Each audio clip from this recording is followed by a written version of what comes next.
নমস্কার, নিউজ ভ্যানগার্ডের বিশেষ আলোচনায় আপনাদের সকলকে স্বাগত। আমি সুপ্রীতি রয়েছি আপনাদের সঙ্গে।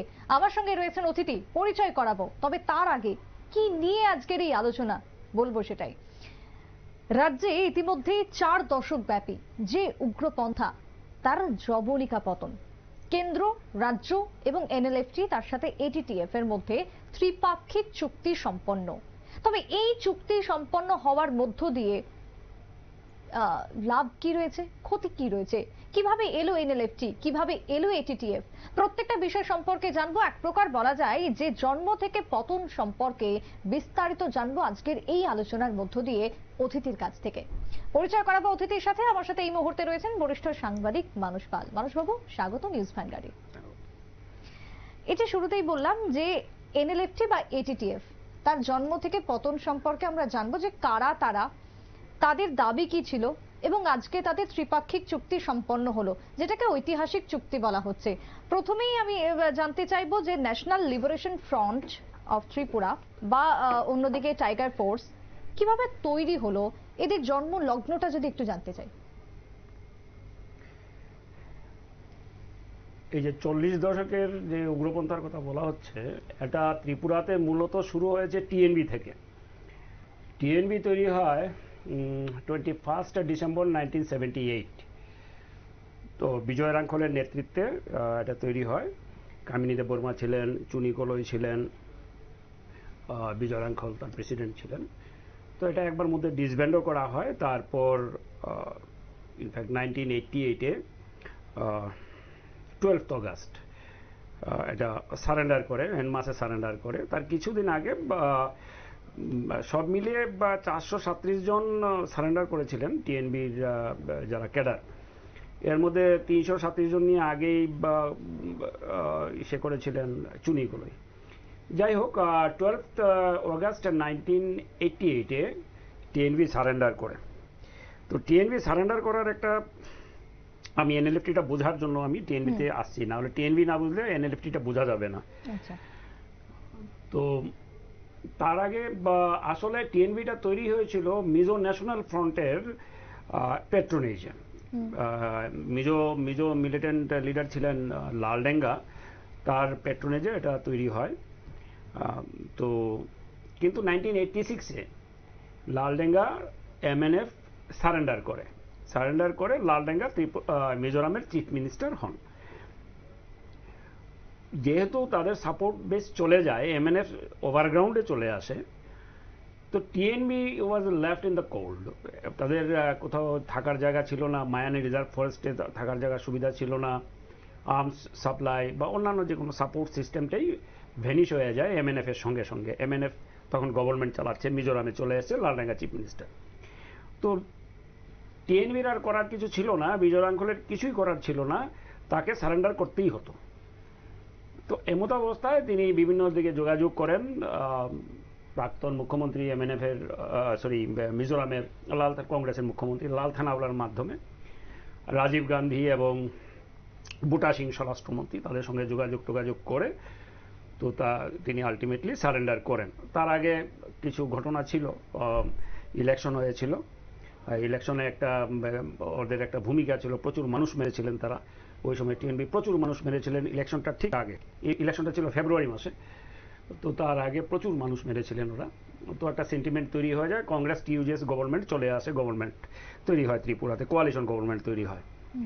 এরপরই তাদের আত্মসমর্পণের ব্যাপারটা খুব সহজ হয়ে যায়, কারণ তখন কংগ্রেস গভর্নমেন্ট, রাজীব গান্ধীর গভর্নমেন্ট ওখানে দিল্লিতে, আর এখানে কোয়ালিশন গভর্নমেন্ট সুধীর মজুমদারের ইসেতে। তো সারেন্ডার করেন টিএনবি, তারা সারেন্ডার করেন। তো সারেন্ডার করেন 1988 12 অগাস্ট। সারেন্ডার করার পর তো ওদের অনেক প্যাকেজ দেওয়া হয়। ওই যে বললাম, প্রায়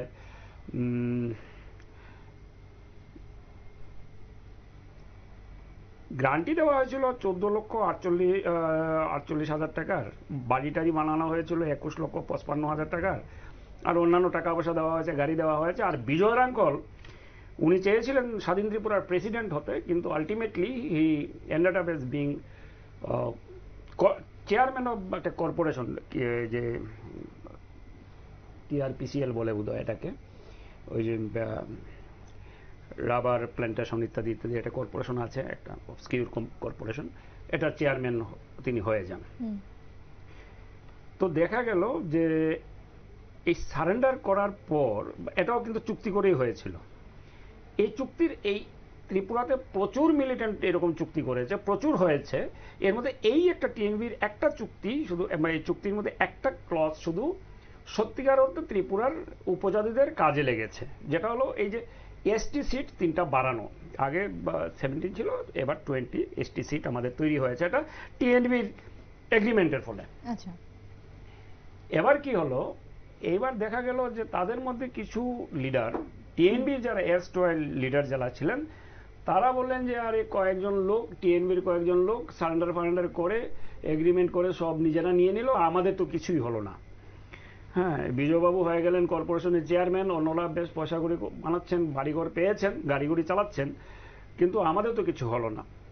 ফলে এই যে ডিসগ্রান্টেড গ্রুপ, এই গ্রুপটার নেতা ছিলেন ধনঞ্জয় রিয়াং। ধনঞ্জয় রিয়াং ছিলেন টিএনবির ভাইস প্রেসিডেন্ট।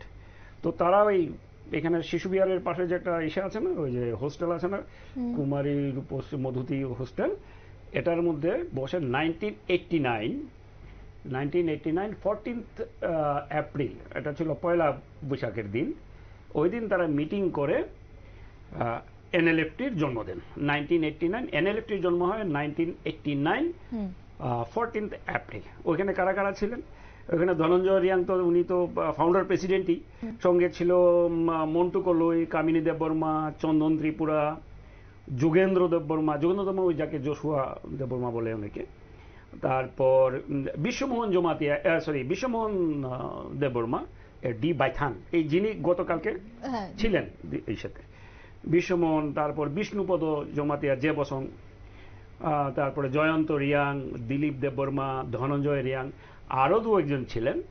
তাদের নাম আমি নিতে পারছি না, এই কারণে তারা আন্ডারগ্রাউন্ডে যাননি, তাদের নাম পুলিশ লিস্টে নেই সেভাবে, তাই তাদের নাম আমি নিতে পারছি না এখানে। তবে একজন হিউম্যান রাইটসের একজন বড় নেতা বলে পরিচিত আজকাল, আর আরেকজন উনি এটিপিএলও ছিলেন এক সময়, বিভিন্ন দল টল ঘুরে এখন কংগ্রেসে আছেন। তো আমি তাদের নামটা নিচ্ছি না, কারণ তাদের নামে এফআইআর বা ওইভাবে উল্লিখিত হয়নি। আমি যাদের নাম নিয়েছি তারা ওইখানে ছিলেন বলে অফিসিয়াল ডকুমেন্ট আছে। তো এনএলএফটি তো তৈরি হলো, এনএলএফটি অনেকদিন ধরে বসেছিল চুপচাপ, 2 বছর বসেছিল চুপচাপ, করা কিছু করেনি, ওরা ওই এনএসএন এর সঙ্গে যোগাযোগ করছিল। এই যখন অবস্থা, তখন অল ত্রিপুরা ট্রাইবাল ফোর্স বলে আরেকটি ফোর্স তৈরি হয়ে যায়। কি হয়েছিল? এটাও কি 1989? না, এটা আরেকটু পরে। আচ্ছা, আরেকটু পরে কি হয়েছিল, কেন অল ত্রিপুরা ট্রাইবাল ফোর্স হয়েছিল? কারণ কংগ্রেস টিউজিএস গভর্নমেন্ট আসার পর পাহাড়ে এই যে গণমুক্তি পরিষদ, সিপিএম এর নেতা যারা আছেন, তাদের উপর খুব অত্যাচার শুরু হয়েছিল, বিভিন্নভাবে অ্যাটাক প্যাটাক হচ্ছিল, এই সেই হচ্ছিল। তো তাদের কাউন্টার করতে তখনও এনএলএফটি সেইভাবে ইসে করেনি, আত্মপ্রকাশ করেনি, কিন্তু এই পলিটিক্যাল একটা অনস্লট ছিল ইসেদের উপর, সিপিএম এর নেতা টেতা যারা আছেন ভেতরে তাদের উপর। ওইটাকে কাউন্টার করার জন্য কেউ কেউ বলেন যে সিপিএম এর মদতেই, সিপিএম এর কয়েকজন নেতার মদতেই অল ত্রিপুরা ট্রাইবাল ফোর্স বলে একটি অর্গানাইজেশন তৈরি হয়। Mind it, not tiger force, এটা ট্রাইবাল ফোর্স ছিল। অল ত্রিপুরা ট্রাইবাল যারা চুক্তি করেছে তাদের মধ্যে ছিল টাইগার ফোর্স, আর এই আজকে যারা করেছে তারা টাইগার ফোর্স। তো আগে ছিল অল ত্রিপুরা ট্রাইবাল ফোর্স, এটার নেতা ছিলেন ললিত দেববর্মা, উনি একটি লোকাল সিপিএম নেতা ছিলেন। ললিত দেববর্মা ছিলেন, রঞ্জিত দেববর্মা ছিলেন, আরো কয়েকজন ছিলেন। তো তারা তাদের মূল কাজটা ছিল এবার কাউন্টার অ্যাটাকে টিইউজিএস এর নেতা, কংগ্রেসের নেতা যারা, কংগ্রেস তো ভেতরে বেশি ছিল না, টিইউজিএস এর নেতাটা তাদের বাড়িতে অ্যাটাক করা, তাদের মধ্যে একটা টেরর তৈরি করা, এই ছিল মোটামুটি এটিটিএফ মানে অল ত্রিপুরা ট্রাইবাল ফোর্সের কাজ। এর একটা কারণও ছিল, তখন এডিসি ইলেকশন রয়ে গেছে বাকি, স্টেট গভর্নমেন্ট, কোয়ালিশন গভর্নমেন্ট, কিন্তু এডিসি লেফট ফ্রন্টের হাতে। তো এটাকে বাঁচানোর একটা ব্যাপার ছিল তাদের। In any case, to make the story short, 1991 এর 11th ডিসেম্বর এনএলএফটি প্রথম অপারেশনালি আত্মপ্রকাশ করে। এর আগে তৈরি হয়েছে 89-এ, 91-এ তাদের অপারেশন, 91-এ তাদের অপারেশনটা ফার্স্ট অপারেশন করে, মিলিটেন্ট অপারেশন করে তৈনানি আউটপোস্টে ধনঞ্জয় রিয়াং এর নেতৃত্বে। আচ্ছা 8 জন মিলিটেন্ট গিয়ে অ্যাটাক করে। তাদের মধ্যে এরা সবাই রিয়াং জনগোষ্ঠীর, একজন শুধু সাংমা ছিলেন আর একজন কলই ছিলেন। এই তৈনানি আউটপোস্টে যে অ্যাটাক হয়েছিল এর মধ্যে একজন প্রহরী মারা গেছিলেন, একজন সেপাই থানার আউটপোস্টের যে প্রহরী তো মারা গেছিলেন, মুসলিম ভদ্রলোক। তো এখান থেকে ওরা আর্মস্টাম প্রথম লুট করে নিয়ে যায়। এটাকে বলা হয় operation Genesis. Operation Genesis is the first operation of NLFT under Dhananjay Reang. এদিকে 1993-তে আবার লেফট ফ্রন্ট গভর্নমেন্ট চলে এলো ত্রিপুরাতে, তো দশরথদেব মুখ্যমন্ত্রী। তখন এই যে অল ত্রিপুরা ট্রাইবাল ফোর্স এটা সারেন্ডার করলো। আচ্ছা, এই চুক্তি করেই সারেন্ডার করলো। তো সারেন্ডার করার সময় তাদের ওরা 1993 6 সেপ্টেম্বর সারেন্ডার করেছিল। 1635 জন সারেন্ডার করেছে। আর্মস টার্মস কিছুই দেয়নি, প্রায় একটা কি দুটো মতো 303 দিয়েছিল বা 3টে 303 দিয়েছিল, আর বাকি সবাই খালি হাতে অথবা এই বটিদা, হাতদা, লাঠি এসব নিয়ে সারেন্ডার ফারেন্ডার করে। সব fake, most of them were fake. কারণ ওই সারেন্ডার করলে কিছু প্যাকেজ টেকেজ পাওয়া যায়, টাকা পয়সা পাওয়া যায়, এটা পুরনো স্টোরি। টাকা পয়সা পান তারা এগুলো মানুষ টানুষ মেরে। ইন এনি কেস এই অল ত্রিপুরা ট্রাইবাল ফোর্সের ললিত দেববর্মা তো সারেন্ডার করলেন 1635 জনকে নিয়ে। যার যেখানে পেয়েছে গ্রাম থেকে তুলে নিয়ে এসছে, ছেলে পুলে নিয়ে তো ওদের দাঁড় করে দিয়েছে লাইনে, ওরা সারেন্ডার করে, ওরা মিলিটেন্ট, ওরা সারেন্ডার করে ফেলেছে। তো এটা নিয়ে লেখালেখি হয়েছে ওই সময়। যাই হোক, এই অল ত্রিপুরা ট্রাইবাল ফোর্সের মধ্যে ললিত দেববর্মা সারেন্ডার করলো, রঞ্জিত দেববর্মা ভেতরে থেকে যান বলে উনি বলেন আমি সারেন্ডার করব না। তো উনি কিছু লোক নিয়ে রয়ে গেলেন, উনি তৈরি করে দিলেন অল ত্রিপুরা টাইগার ফোর্স। এই হয়ে গেল টাইগার ফোর্স। এদিকে এনএলএফটি 1991-এর 11 ডিসেম্বর তো তৈনানি আউটপোস্ট অ্যাটাক, অপারেশন জেনেসিস শুরু হলো। এর মধ্যে ওদের নিজেদের মধ্যে লেগে যাওয়া ঠিক 2 বছরের মাথায় 1993 10th ডিসেম্বর ওদের মধ্যে কু হলো। হয়ে ধনঞ্জয় রিয়াং এবং তার যত রিয়াং ফলোয়ার্স ছিল সবাইকে ওরা অ্যাটাক করলো। এই বিশ্বমোহন দেববর্মা, কামিনী দেববর্মা, মন্টু কলই, ধানু কলই, এই যে গ্রুপটা, এই গ্রুপটা তাদের অ্যাটাক করলো। ধনঞ্জয় রিয়াং তার রিয়াং লোকটুক নিয়ে পালিয়ে গেলেন, গিয়ে তৈরি করলেন Tripura reservation army, TRA. NLFT এবার হয়ে গেল এনএলএফটি বিএম বিশ্বমোহন, কারণ এটা প্রেসিডেন্ট হয়ে গেলেন বিশ্বমোহন দেববর্মা, যে কালকে যিনি করলেন ওনাকে আরেকটা নামে বলা হয় ডি বাইথাং। এই হয়ে গেল এনএলএফটি বিএম, আর রয়ে গেল অল ত্রিপুরা টাইগার ফোর্স ত্রিপুরাতে। টিআরএ কি করলো? টিআরএ বেশ কিছুদিন এদিকে ঘোরাফেরা করে বা কিছু করার চেষ্টা করলো, বিশেষ কিছু করতে পারেনি। একদিকে সিকিউরিটি ফোর্সে ওদের পেছনে দৌড়ায়, একবার এনএলএফটি বিএম ওদের পেছনে দৌড়ায়। তো ধনঞ্জয় রিয়াং আলটিমেটলি ওনার ওই যে যারা সাকরেত ছিল মোহন রিয়াং টিয়াং নিয়ে ওরা 154 জন নিয়ে সারেন্ডার করলেন। ওনার টোটাল স্ট্রেংথই ছিল 154। ওরা করবুকে সারেন্ডার করলেন 1997-এ। টিআরএ শেষ, আবার সারেন্ডার করলো, আবার এগ্রিমেন্ট ইত্যাদি ইত্যাদি, আবার সারেন্ডার করলো, শেষ। এবার টিআরএ শেষ হলো, এবার রয়ে গেল এনএলএফটি আর এটিটিএফ।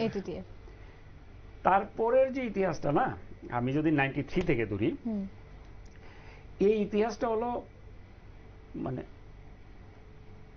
শুধু খুন অপহরণ, আগুন, গণহত্যার গল্প। হাজার হাজার মানুষ মারা গেছে। শুধুই কি এনএলএফটি বা এটিটিএফ এটার পেছনে দায়ী, না এর বাইরে কারোর মদত ছিল? যদি বলি স্পেসিফিক ভাবে বাংলাদেশের, না, বাংলাদেশের সাপোর্ট ছিল ওদের, কারণ ওরা আশ্রয় নিয়েছিল, বাংলাদেশে আশ্রয় নিয়েছিল।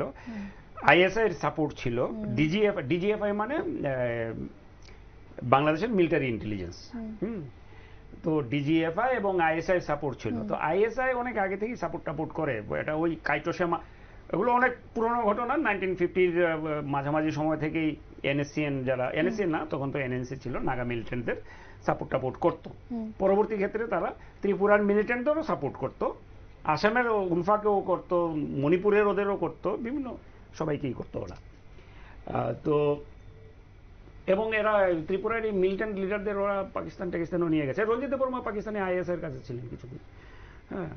তারপর বিজয়রাঙ্গলও ছিলেন, আইএসআইয়ের কাছে গেছিলেন ওইখানে। তো তারা এসব করেছেন পাকিস্তানে অনেকবার গেছেন আইএসআর।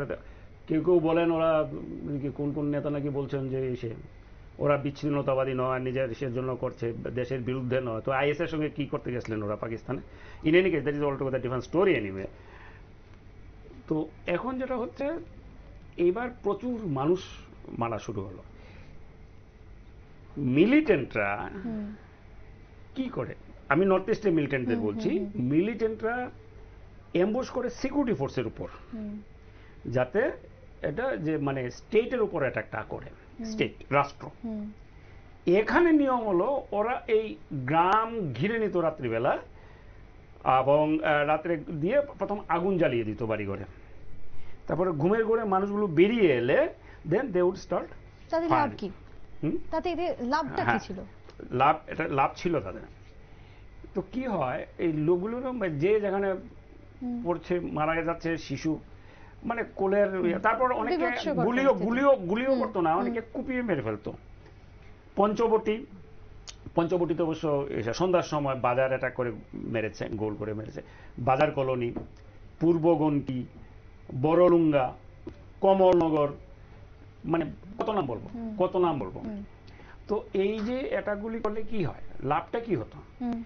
লাভ একটা হলো যে এই এলাকাগুলো থেকে বাঙালিরা সবাই সরতে শুরু করলো, এবার পালাতে শুরু করলো এই জায়গা থেকে। এটা একটা, এডিসি কে বাঙালি ফ্রি করা যাচ্ছে একটা। 2 নম্বর, এই ধরনের গণহত্যা যখন হয়, যেমন একসঙ্গে 20 জন 30 জন 40 জন করে মারা হয়, তখন স্পেকটাকুলার অ্যাটাক। ইমিডিয়েটলি এন্টায়ার ইন্ডিয়াতে সব নিউজ পেপার এই নিউজটা ক্যারি করছে, তাতে তাদের নাম টাম সবার কাছে প্রচারটা হচ্ছে, ইন্টারন্যাশনালি প্রচার হচ্ছে। 1 জন 2 জনকে মেরে দিল, অথবা 3 জন সোলজার মারা গেল, টিএসআর মারা গেল, ওইভাবে তো নিউজ আমরাও পাঠিয়ে দেখেছি যে ওই রকম নিউজ দেয় না। কিন্তু একসঙ্গে 14 অগাস্ট রাত্রে, 2004-এর 14 অগাস্ট রাত্রে বড়লুঙ্গা আর কমলনগর 2 জায়গাতে অ্যাটাক করে একসঙ্গে 30 জন লোককে মেরে দিল। 2টো গ্রামে একসঙ্গে সাইমালটেনিয়াস অ্যাটাক করে সবাইকে মেরে দিল, গ্রাম চুক্তি মেরে দিল। তো বাজার কলোনিকে মেরে দিল, মানে পুরো বাজার কলোনি শেষ করে দিল, এই যে কল্যাণপুর থানার সামনে। তো এলকে আডবাণী এখানে এলেন, বা এইরকম হয় না, জারুল বাছাই। তো ফলে একটা স্পেকটাকল তৈরি করার জন্য, as a violent return and bloody spectacle তৈরি করার জন্য তাদের এই জিনিসগুলি করতে হয়। দুটো পারপাস সার্ভ হতো। ওইখান থেকে ইমিডিয়েটলি বাঙালিরা সরতে শুরু করলো, এবং সমস্ত অল ওভার ইন্ডিয়াতে তাদের নাম পরিচিত হয়ে গেল। ঠিক আছে, তার মানে আলটিমেট যদি বলি, এনএলএফটি বা এটিটিএফ উভয়ের দাবিই ছিল যে একটা ত্রিপুরী রাজ্য তৈরি করা, হ্যাঁ, যেখানে বাঙালির কোনো অস্তিত্বই থাকবে না। এটা এইভাবে বাঙালির অস্তিত্ব থাকবে না এইভাবে বলেনি, এটা ত্রিপুরার রাজ্য, হ্যাঁ, এটা ত্রিপুরীদের রাজ্য, মানে স্বাধীন ত্রিপুরা হবে। স্বাধীন ত্রিপুরার মধ্যে একটা যে কোনো দেশেই দেশ হলে এটার মধ্যে বিভিন্ন ধরনের জাতি থাকে, এটা থাকতে পারে। তারা স্বাধীন ত্রিপুরা এগুলো চিন্তা করেছেন, এগুলো বিচ্ছিন্নতাবাদী আন্দোলন এগুলো, এবং এটার পেছনে অনেক ওই যে পাকিস্তানি ইসে ছিল, ইনস্টিগেশন ছিল, মদত ছিল, ডিজিএফআই এর মদত ছিল, এগুলো ছিল। ফলে they have to some extent succeeded। যেমন এই যে টাকারজলা, জম্পুইজলা, এই যে ভেতরে সোমবাড়িয়া বাজার, এই যে এলাকাগুলি আছে না, ভেতরে যে জায়গাগুলি আছে, এখানে মিক্সড পপুলেশন ছিল আগে, বেশ কিছু বাঙালি, মিক্সড বলতে বেশ কিছু বাঙালি পপুলেশন ছিল এখানে। আজকে তো কেউ নেই। শুধু গভর্নমেন্ট ইসেতে রেভিনিউ মিনিস্টার ছিলেন কেশব মজুমদার, সিপিএম এর কেশব মজুমদার ছিলেন আমাদের রেভিনিউ মিনিস্টার। উনি যে ডাটা দিয়েছেন অ্যাসেম্বলিতে, তাতে দেখা যাচ্ছে 1,80,000-এর মতো লোক ডিসপ্লেসড। 1,80,000-এর মতো লোক ডিসপ্লেসড, এটা অ্যাসেম্বলিতে দেওয়া তথ্য কেশব মজুমদারের। রেভিনিউ মিনিস্টার হিসাবে উনি দিয়েছিলেন। এই লোকগুলো কোথায় গেল? And they R faceless. বর্ধিষ্ণু গ্রাম ছিল, বর্ধিষ্ণু পরিবার ছিল, এগুলি আজকে কে কোথায় আছে, কেউ রিক্সা চালাচ্ছে, কেউ হয়তো কারো বাড়িতে কাজ করে খাচ্ছে, থাকতে পারছে না তাই এখানে। তো এরকম হয়েছে, ভেতর থেকে সব বাঙালিরা চলে আসতে হয়েছে। তাতে একটা হয়েছে মিলিটেন্সিও একটু এফেক্টেড হয়েছে এই কারণে। এখনো পর্যন্ত যদি ধরি কতজন সারেন্ডার করেছে এই ত্রিপুরা? সে অনেক, এরকম বারবার করছে ওরা। তো এই যে কি তুমি বলছিলে ঐতিহাসিক, এটা ঐতিহাসিক কিছু নয়, এগুলি রাজনীতিকরা ঐতিহাসিক বলে টোলে এইসব শব্দ ব্যবহার করে এটাকে সাংঘাতিক একটা কিছু গ্ল্যামারাস ট্যামারাস করার চেষ্টা করছেন, দ্যাটস অল। এটা রাজনীতিকরা করেন, তাদের রাজনীতির প্রয়োজনে করেন। কিন্তু এটা কিসের, মানে যে সময় টিএনবি চুক্তি হয়েছিল এটাও একটা ঐতিহাসিক হয়েছিল, যে সময় all Tripura tribal force surrender করে সেটাও ঐতিহাসিক হয়েছিল। এগুলি ঐতিহাসিক বলা হয় এগুলো। নয়নবাসী জমাতিয়া, এনএলএফটি আবার স্প্লিট হয়ে গেল 2000-এ। নয়নবাসী জমাতিয়া বলে একজন স্প্লিট করে গিয়ে সে আর একটা গ্রুপ তৈরি করে দিল, এনএলএফটি নয়নবাসী গ্রুপ। এটার সারেন্ডার নিয়েও প্রচুর নাটক টাটক হয়েছে, এই কমলপুরের দিকে ওইদিকে অনেক নাটক হয়েছে, ওই দিক থেকে ইসে করে এসছে, সারেন্ডার করেছে ওরা। তো গভর্নরের সঙ্গেও দেখা হয়, গভর্নর ছিলেন দীনেশ নন্দন সহায়, তার সঙ্গেও বসে দেখা টেকা করেছে, সে করে তারপর সারেন্ডার করেছে। ও ওই যে কত 250 কোটি টাকা 300 কোটি টাকার মতো চেয়েছিল ওটাকে তার পার্সোনাল অ্যাকাউন্টে দেওয়ার জন্য, ইত্যাদি ইত্যাদি। পরে ও পাগল টাগল হয়ে নাকি শুনেছি মারা গেছে, নাকি কি আছে, পাগল হয়ে গেছেন, মারাই গেছে বোধহয়। তো এনএলএফটি নয়নবাসী গ্রুপও সারেন্ডার করেছে। আমি যদি দেখি টিএনবি সারেন্ডার করেছে, all Tripura tribal force surrender করেছে, এনএলএফ টিআরএ সারেন্ডার করেছে, এনএলএফটি নয়নবাসী সারেন্ডার করেছে। এই যে এনএলএফটি এখন যারা সারেন্ডার করলো মানে এই যে এগ্রিমেন্ট করলো, এদের যে কেন ইসে করে, কোনো রাজনৈতিক কারণ নিশ্চয়ই আছে। কারণ গত 15 বছরে, আমি বলবো 15 বছরে কি ত্রিপুরাতে কোনো মিলিটেন্ট অ্যাটাক হয়েছে? এটিটিএফ কোনো অ্যাটাক করেছে? আর এটিটিএফ এর প্রেসিডেন্ট রঞ্জিত দেববর্মা যিনি, তাকে বাংলাদেশ পুশব্যাক করে মেঘালয় বর্ডারে, এখান থেকে টিএসআর এর অফিসার গিয়ে তাকে নিয়ে আসেন, তাকে অ্যারেস্ট করা হয় এবং কেস করা হয়। উনি বেল টেল পেয়ে ছাড়া পেয়েছেন, তারপর এখন উনি এমএলএ, ইলেক্টেড এমএলএ। তারপর তার যে পরবর্তী নেতৃত্ব, ওই নেতাগুলোর নাম কি? একজনের নাম শুধু পাচ্ছে অলিন্দ্র দেববর্মা বলে, একজনের নাম পাচ্ছে যে সিগনেচার করেছে। তো এই এটিটিএফ কি অ্যাটাক করেছে, কি ঘটনা ঘটিয়েছে গত 15 বছরে? এনএলএফটির কি অ্যাটাক ত্রিপুরাতে হয়েছে গত 15? They were dying out, they were rotting over the air in Bangladesh. তাদের এখানে তুলে এনে আবার নতুন করে তাদের একটা নাম করে এইগুলোকে, এই ক্যারেক্টারগুলোকে, this are all violent characters, they have killed people, they have kidnapped people. বাচ্চা শিশু, 8 মাসের বাচ্চাকে, কোলের বাচ্চাকে কিডন্যাপ করেছে লক্ষ্মীবাজার এলাকাতে। দেবযান চাকমা ত্রিপুরা পুলিশের একজন অফিসার ছিলেন, উনি বাঁচিয়ে এনেছেন ওকে। দিস ভায়োলেন্ট ক্যারেক্টার্স, এইসব যে ক্যারেক্টারগুলো এখন একটা লেজিটিমেসি, ওরা ইন্ডিয়ার ইউনিয়ন হোম মিনিস্টারের সঙ্গে বসে কথা বলছে, চা খাচ্ছে, গল্প করছে, হ্যান্ডশেক করছে, ফুল দিচ্ছে, উত্তরীয় নিচ্ছে। হ্যাঁ, এই যে ক্যারেক্টারগুলো, এগুলো কিন্তু মার্কেটে আসবে। তো ওদের কেন আনলো, কি এনএলএফটি, কি 15 বছর ধরে যদি ধরি যে তারা কোনো অপারেশনে নেই যেহেতু, তো তাহলে আজকে তারা যখন ফিরলো স্বাভাবিক জীবনে, তাদের জন্য 250 কোটি টাকার মতন একটা রিহ্যাবিলিটেশন প্যাকেজ দেওয়া হলো। এটা ঠিক তাদের জন্য নয়। 250 কোটি টাকার যেটা, এটা ট্রাইবাল ওয়েলফেয়ার ডেভেলপমেন্টের জন্য, ট্রাইবাল ডেভেলপমেন্টের জন্য এই টাকাটা। এই টাকা নিয়ে কোনো বক্তব্য নাই। 250 কেন, 2500 কোটি টাকা দাও ট্রাইবাল ডেভেলপমেন্টের জন্য, নো কোয়েশ্চেন। হ্যাঁ, দেওয়া উচিত। কিন্তু এই এনএলএফটি এটিটিএফ কি, কোথায়, কি কোথেকে এলো ওরা? এখন ওরা তো ছিল না গত 15 বছরে, ওদের তো কোনো ভূমিকাই ছিল না। তো ওদের এখানে এনে এইসব করার জন্য তাতে কার লাভ হবে এটা বোঝার দরকার আছে। এটার পেছনে পলিটিক্স আছে, কোন রাজনৈতিক নেতার লাভ হবে। এই যারা এসছে, যারা এত মানুষ মেরেছে, এত মানুষ মেরেছে, এই মানে আমি নিজে তো ওইসব জায়গাতে গেছি, আমি দেখেছি, I can still this visualize. এই যে বিছানার নিচে, যে গোয়ালঘরের পেছনে, পুকুর পাড়ে ডেড বডিগুলো পড়ে আছে, বাচ্চাকে কেটে দিয়েছে এরকম করে, মাকে কেটে দিয়েছে এরকম করে, এই যে ক্যারেক্টারগুলো, ওরা কি ডেভেলপমেন্টের কাছে, this are criminals, pure criminal. তাদের ইউ ক্যানট মানে একজনারেট দেম, তুমি তাদের এই এই ক্রাইমগুলো তো কিন্তু তাদের মুক্তি দিতে পারো না। They should face the trial in the court of law, they should face the trial. এত এত মানুষ মেরে, ইনফ্যাক্ট এই যে রিহেবিলিটেশন প্যাকেজ আছে না, নর্থ ইস্ট রিহেবিলিটেশন প্যাকেজ, এই প্যাকেজে সম্ভবত একটা লাইন আছে, একটা জায়গাতে আছে, যাদের বিরুদ্ধে SR case, special report case আছে, মানে যারা মার্ডার, রেপ, আর্সন, কিডন্যাপিং, এই ধরনের যে হেইনাস ক্রাইমসের সঙ্গে যারা জড়িত, তাদের কিন্তু কোর্টে কেস ট্রায়াল ফেস করতে হবে। আমি জানি না তাদের ক্ষেত্রে করা যাবে কিনা। সেডিশন চার্জ আছে, ক্ষেত্রে রিহ্যাবিলিটেশনের ক্ষেত্রে কি কি মানে পলিসি থাকবে তাহলে গভর্নমেন্ট? রিহ্যাবিলিটেশন পলিসি একটা আছে, তো আমাদের একটা পলিসি আছে, এটার মধ্যে ফায়ার আর্মস কি কি দিয়েছে ওটার উপর নির্ভর করবে। 328 জন নাকি, 328 জন ফায়ার আর্মস। এই ফিগারটাও কি সঠিক 328? সেটা না উঠে না, আসছে। Most of them are fix. কিসের 328 জন? কিছুদিন আগেও স্পেশাল ব্রাঞ্চের কাছে কত রিপোর্ট ছিল, কতজন মিলিটেন্ট আছে এনএলএফটির, এর the most 78 to 80।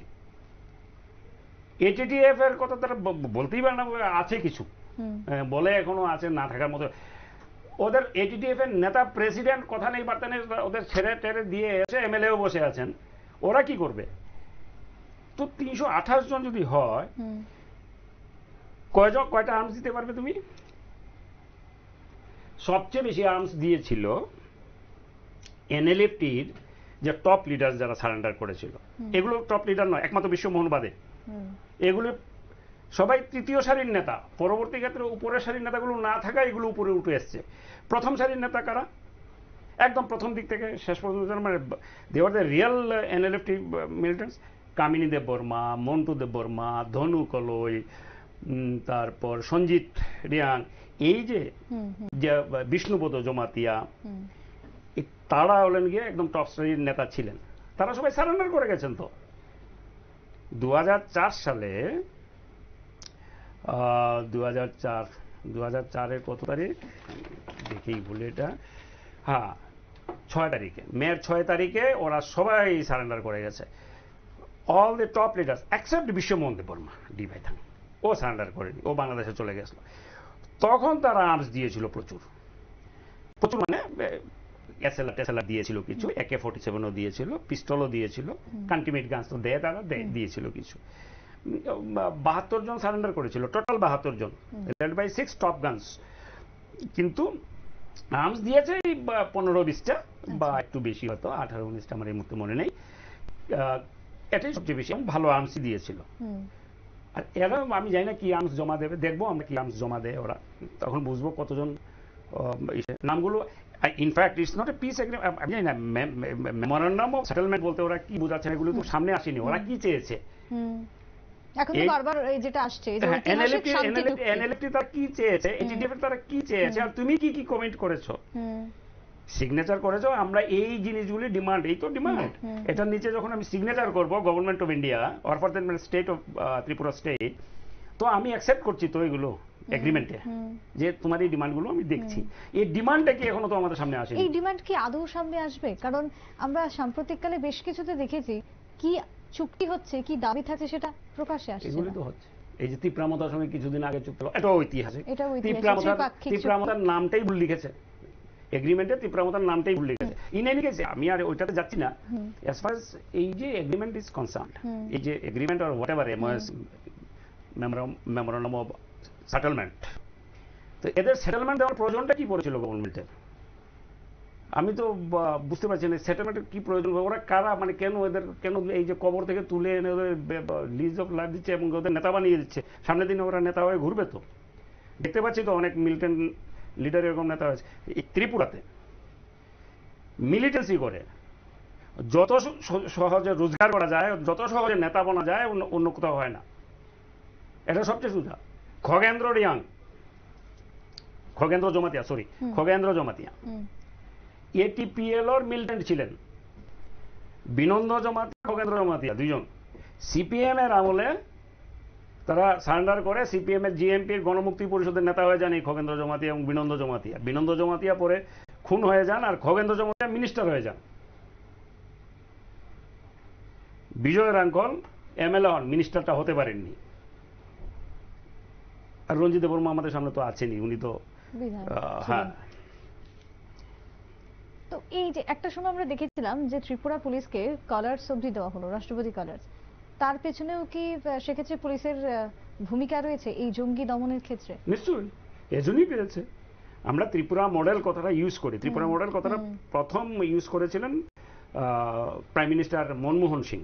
Tripura model একটা মডেল যে মডেলে without committing any human rights violation Tripura state force with the support of central forces এবং পলিটিক্যাল উইল নিয়ে এই মিলিটেন্সি ইসে করতে পেরেছে, দমাতে পেরেছে। মিজোরামে পিস্টক্সের মাধ্যমে এসছে।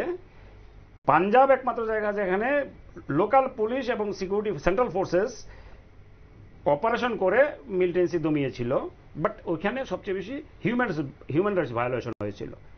ত্রিপুরাতে হিউম্যান রাইটস ভায়োলেশনের সেই কোনো এত ক্যাম্পেইন চলেছে, হিউম্যান রাইটস ভায়োলেশনের অভিযোগ কিন্তু কখনো উঠেনি একটা ঘটনা ছাড়া। বরকাঠালে একবার ফার্স্ট ব্যাটালিয়ন টিএসআর রাতে কিছু ইনোসেন্ট ট্রাইবেল মারা গেছিলেন, it was a serious human rights violation.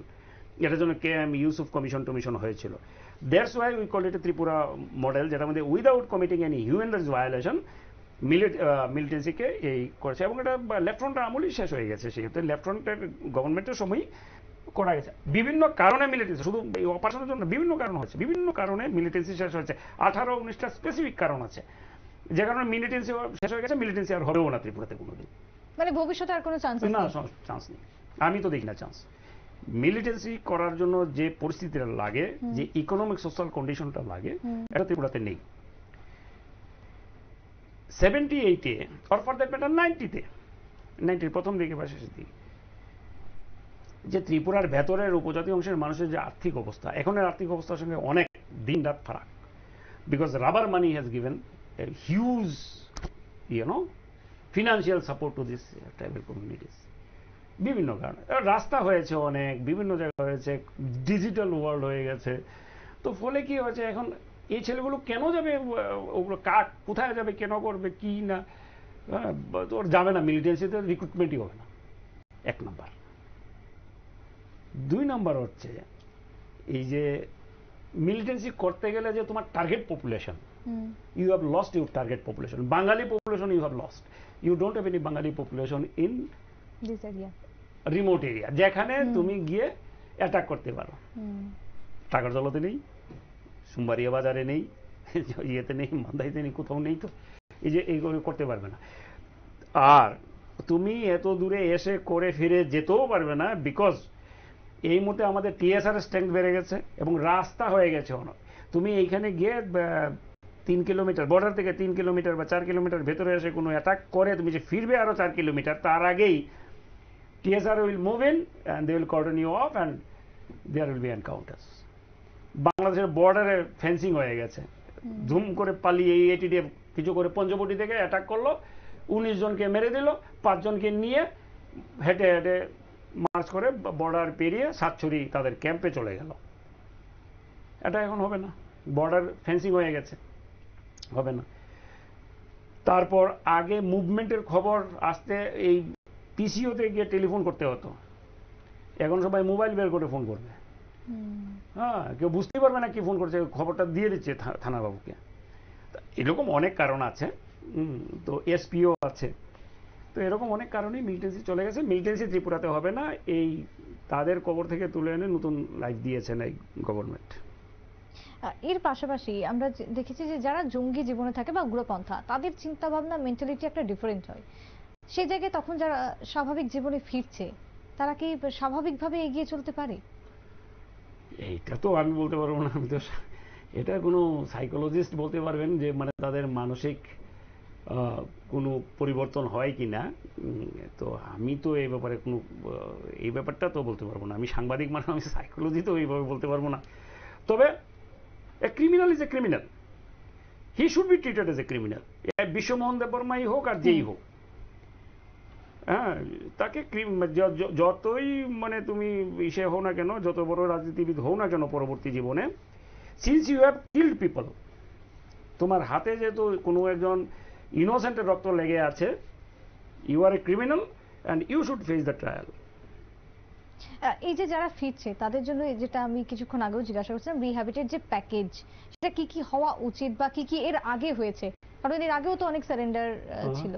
প্যাকেজগুলি মোটামুটি একই হয়, এগুলি কতটি কমন ডিমান্ড থাকে। হ্যাঁ, ওই 71-এর পরে যে বাঙালি আছে তাদের তাড়িয়ে দিতে হবে, এই একটা থাকে ওদের। তারপর আমাদের রিহেবিলিটেশন প্যাকেজ থাকে, অমুক থাকে তমুক থাকে। তবে একটা কথা আমি বলতে পারি, তুমি আমাকে প্রশ্ন করেছিলে যে কিছু হয় কিনা, এরকম পরিবর্তন হয় কিনা। আমি শুধু দুটো ইনস্টেন্স দিই, তোমাদের মনে আছে কিনা জানি না, বেশি দিন আগের ঘটনা না, 2017-এ 4জন গ্রামীণ ব্যাংকের ম্যানেজার, 4টি ছেলে, এই তৈদুর গ্রামীণ ব্যাংকের ম্যানেজার, তারপরে অ্যাসিস্ট্যান্ট ম্যানেজার, কি যেন নাম, তন্ময় চক্রবর্তী, রক্তিম, এরকম নাম ছিল। হ্যাঁ, 4টি ছেলে, 4জন কিডন্যাপ হয়েছিল, বেশ কয়েকদিন কিডন্যাপ করে রেখেছিল। এগুলো সব করেছিল ওই থান্ডার মিলিটেন্ট। আরও বলি, এটা 1998 হবে, রাজীব সিং তখন ত্রিপুরার, ওয়েস্ট ত্রিপুরার এসপি। গাড়ি ভর্তি গাড়ি করে ওই স্যালারি টাকা যাচ্ছিল, 5 লক্ষ টাকা যাচ্ছিল কোন এক দপ্তরে, এটাকে আটকে টাকা লুট করে নিয়ে যায়। পরে পাওয়া যায় টাকাগুলোকে, এবং ওই সময় যে আর্মস টার্মস এগুলোর সময় পাওয়া যায়, এগুলি পাওয়া যায় ললিত দেববর্মার বাড়িতে, ওই এটিটিএফ অল ত্রিপুরা ট্রাইবাল ফোর্সের যে তিনি তখন কর্পোরেশনের চেয়ারম্যান বোধ হয়, ওনার রেসিডেন্সে পাওয়া যায়, এবং কেস হয় ওনার এগেনস্টে। তো ওরা এসেও অনেক ক্রিমিনাল অ্যাক্টিভিটিসের সঙ্গে যুক্ত থাকতে পারে, থাকেও, এত সহজে যায় না। আজকে যে আমরা ফলাও করে দেখলাম এই চুক্তি স্বাক্ষর হলো কেন্দ্র, রাজ্যের এবং সংগোষ্ঠীর মধ্যে, এর ফলে রাজ্যের কি লাভ হলো? কিছু লাভ হয়নি, কোনো পলিটিক্যাল পার্টির লাভ হলে হতেও পারে, ভবিষ্যতে দেখতে পাবে। কোনো পলিটিক্যাল পার্টি, কোনো পলিটিক্যাল নেতা তাদের কাজে লাগাবেন, তাদের হিরো বানাচ্ছেন। তো স্টেটমেন্ট দিচ্ছেন না কেউ কেউ দিল্লিতে, ওরা বিচ্ছিন্নতাবাদী নয়, ওরা ত্রিপুরার উপজাতিদের জন্য যুদ্ধ করেছে, তাদের অধিকারের জন্য যুদ্ধ করেছে, ভারতের বিরুদ্ধে নয়। স্টুপিড স্টেটমেন্টস, না জানে ইতিহাস, না জানে ঘটনা কি হয়েছে কিছু। আইএসআই সঙ্গে গিয়ে বসে মিটিং করছে, আইএসআই এর কাছে ট্রেনিং নিচ্ছে, পাকিস্তানে যাচ্ছে। হ্যাঁ, বাংলাদেশে গিয়ে বসে এখানে বিচ্ছিন্ন ত্রিপুরা, স্বাধীন ত্রিপুরা বলে এটা বিচ্ছিন্নতাবাদী নয়, এটা এন্টি ইন্ডিয়ান নয়, খালিস্তানি মুভমেন্টের সঙ্গে এটা পার্থক্যটা কি? এইসব বলে ওই এদের হিরো বানাবে, তারপর টিকিট পাবে। এই যে বিশ্বমোহন, অলিন্দ্র, উপেন্দ্র, দুজন রয়ে গেছে ভেতরে, শচীন্দ্র আর উৎপল উমতাই, এই গোষ্ঠীর মধ্যে এই এনএলএফটি দুটো ধরা পড়েছে। এর আগেও কিছু ধরা পড়েছে, স্পেশাল ব্রাঞ্চ খুব ভালো অপারেশন করছিল এদের ইসেতে, এই এনএলএফটিকে বেশ ধরেছে অনেকগুলোকে। তো এই উৎপল দেববর্মা উমথাই, ও ইঞ্জিনিয়ার, এমনিতে বেসিক্যালি ইঞ্জিনিয়ার ছেলে, আর সচিন, তারা তো জেলে আছে, তারা তো এই রিহেবিলিটেশন প্যাকেজে আসছে না, সারেন্ডারের মধ্যে আসবে না। তো তারা যদি বিল টিল পেয়ে বেরিয়ে গিয়ে যদি মনে করে আবার কি করে না করে কে জানে, উই ডোন্ট নো। তো অনেক খেলা আছে হয়তো। আর এই যে নেতাগুলো, এই যে যারা সারেন্ডার করেছে না, এই যে দিল্লিতে বসে এই যে চা বিস্কিট খেলো, তারাই আগামী দিনে নেতা হবে, তোমাদের ভোটে টুটে দাঁড়াবে, জিতবেও হয়তো বা। বেশ, একেবারে শেষ মুহূর্ত, আমাদের সময় একেবারে শেষ মুহূর্ত পর্যন্ত আপনি বিশিষ্ট সাংবাদিক এবং দেখেছেন, একেবারে জন্মলগ্ন থেকে সবটাই জানেন, এর পরবর্তীতে কি হবে বলে মনে হয়? একেবারে শেষ জানতে চাইবো। কিছু হবে না, এই লোকগুলোকে নিয়ে আমাদের থাকতে হবে। তারা বেঁচে যাবে, এতগুলো মানুষ হত্যা করে বেঁচে যাবে, এতগুলো মানুষকে কিডন্যাপ করে বেঁচে, এত পরিবারকে ধ্বংস করে বেঁচে যাবে, তাদের কোনো ইসে হবে না। যারা এমনিতেই হারিয়ে গেছিল তাদের তুলে এনে সরকার আবার নতুন করে লাইফ দিলেন, সম্মানের একটা জায়গা তৈরি করে দিচ্ছেন। Unfortunate, I would say unfortunate, seriously unfortunate, disappointing, really frustrating.